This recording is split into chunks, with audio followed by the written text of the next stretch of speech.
Now, when you're ready to put your property on the market, there are a few very clear steps that need to be completed with the help of your estate agent. This will ensure that you have the best chance of selling your property successfully.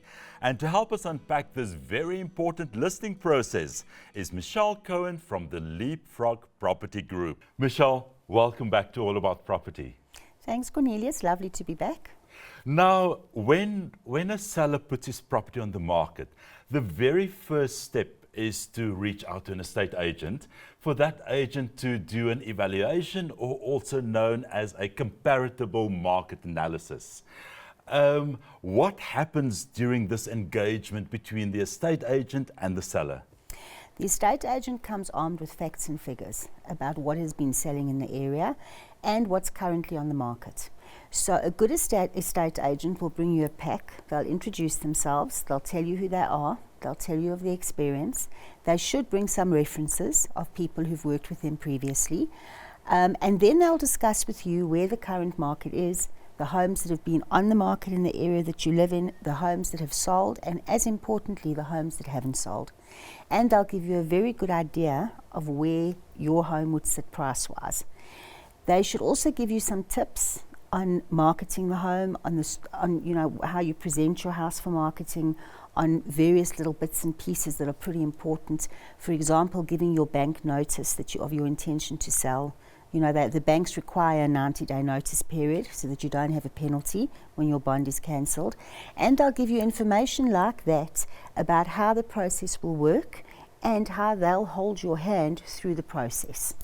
Now, you know what I find very interesting, Michelle, is the estate agent might say, let's say for instance, your property or the market dictates that the property is valued at 2.5 million. But you as the seller feels very strongly to go to market at 3 million.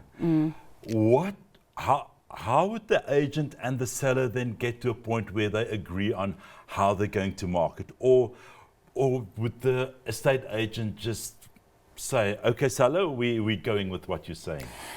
Every person's reason for selling is as important as what the price is. If your situation is that you're building a house and you've got a year to go on the market and to feel where you are, by all means try at the higher price. If the estate agent isn't in agreement with your price, a good estate agent will be honest with you. They'll say, I'm happy to try at that price. The market's going to tell us where they see value. We're in a market at the moment that's very much in flux. So no one really is a pricing expert, to be honest. And they'll try. They'll do what they can. And you then have time to feel the market and to satisfy yourself as the seller that you're not going to get to that price that you wanted. If you're in a hurry and you are immigrating, or you've bought another property that you really want, or debt, divorce, death, all the difficult things with the Ds, then it's a good idea to take the advice of your agent. Go at the higher price for a week or two, but inevitably you're going to see that an estate agent is the person who's guiding you correctly price-wise, and they'll bring you, information to back up what their property assessment price is. They're not just going to suck it out of their thumb and bring their winning personality. They're going to actually bring you facts and figures. So depending on your circumstances, the choice really is yours as the seller as to how long you want the process to take. Now, Michelle, there are a couple of mandatory documents that the seller has to complete before the property can be listed. And sellers don't always realize that it's mandatory, even though it's a bit of a schlep to complete these admin docs. Now, the first thing is the mandate. The agent cannot list without a mandate from the seller. Talk to us about the different mandate options and what's your recommendation? So the different options are that you could either go on an open listing, an authority to sell, an open mandate, and then you would work with all and sundry. But you must always give your agent instruction in writing. That's effectively what a mandate is. You're instructing them on the price you've agreed on, the commission you've agreed on, and other terms and conditions that you've agreed on.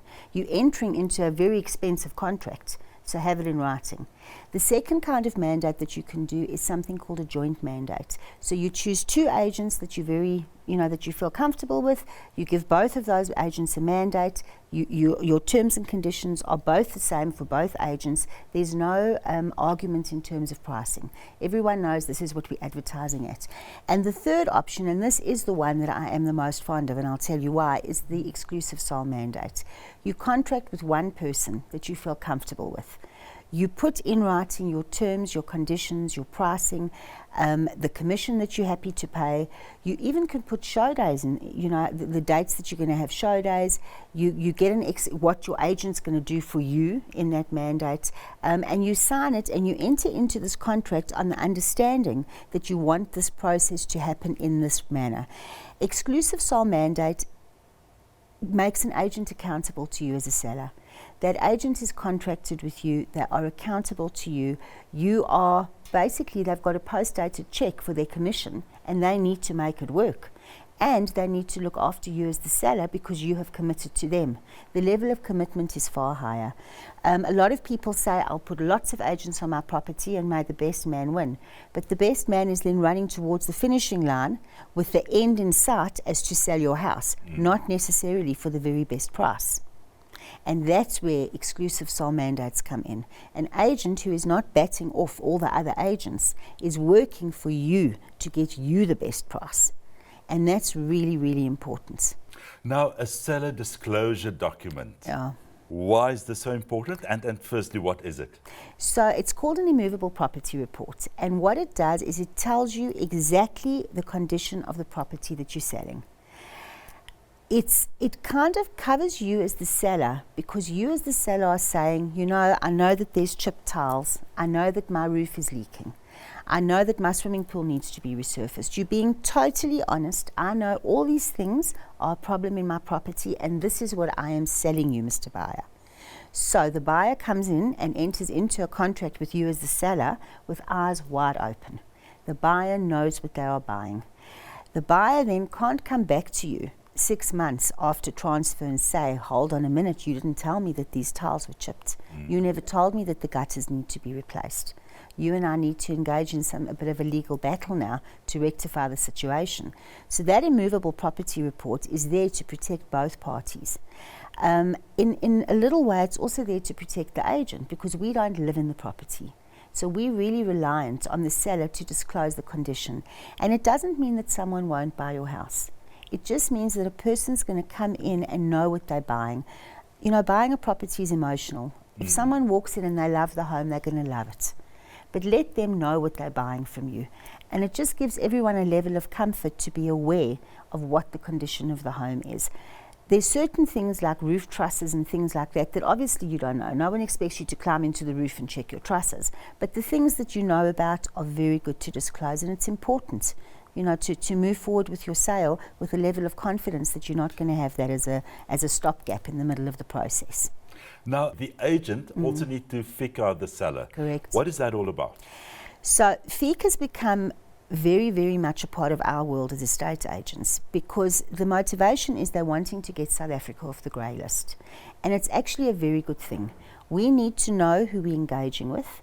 And the only way we can know who we are engaging with is by collecting the documents that are required by FICA, and those are your FICA documents. So you need to give your proof of residence, you need to give, and that can't be older than 3 months, you need to give a copy of your tax information, you need to give your current ID with a photograph that's recognizable, preferably. And all of those things just ensure that the agent knows who they're engaging with, that you are the registered owner, and more importantly, that FICA is happy with the whole interaction between the agent and the buyer and the seller, actually. And it's become very much part of our world, because the motivation is to get South Africa off the grey list and to make our business dealings kosher, so to speak. Thank you so much for your time and your valuable advice. It's a pleasure. Nice to see you.